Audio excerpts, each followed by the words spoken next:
જય માતાજી મિત્રો, આજનો આપણો વિડીયો ખાસ મીડિયાવાળા માટે કે ભાઈ જ્યારથી ઠાકોર સમાજનું અલગ બંધારણ બનાવવામાં આવ્યું ત્યારના આ લોકો ખાઈ પીને વાહે પડી જાય.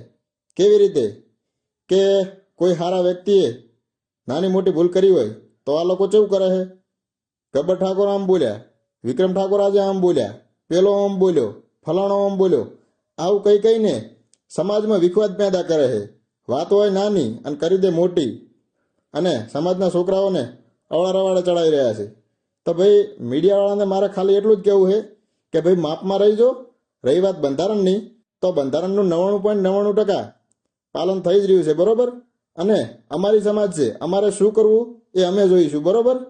એટલે મીડિયાવાળાને ખાસ કહેવાનું કે ભાઈ ખોટી કોઈ આવી પોસ્ટ કરશો નહીં, અને કોઈનાથી ભૂલ થઈ ગઈ હોય તો એ ભૂલ જ ચમ તમે બતાવો છો. ગબ્બર ઠાકોર જે ગરીબોના 3 ઘર બનાવતા હતા, ચમ એ ના બતાવ્યા કોઈ દિવસ કે ભાઈ આજે આ ભાઈ આ ઘર બનાવી રહ્યા છે ગરીબના? વિક્રમ ઠાકોરે કોઈ સારું કામ કર્યું હોય તો ચમ કોઈ કહેતું નહીં કે ભાઈ વિક્રમ ઠાકોરે આ કર્યું પેલું કર્યું? બસ નાની વાત હોય એટલે લઈને ભાઈ કે આ આમ બોલ્યા, સમાજમાં આમ ભાગ પાડવાનો ટ્રાય કર્યો, સમાજના છોકરાઓને આમ ઉશ્કેર્યા. તો ભાઈ આવું ના કરો, મહેરબાની કરીને.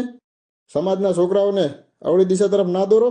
અને જેટલા પણ મારા ઠાકોર ભાઈઓ છે બધાને કહેવાનું કે ભાઈ વિડીયો જોઈને કોઈ ઉશ્કેરણીમાં ના આવી જશો, બરોબર. અને બધા ભેગા રહેજો. કોઈનાથી નાની મોટી ભૂલ થઈ જાય તો જતું કરવાની ભાવના રાખજો. જય માતાજી.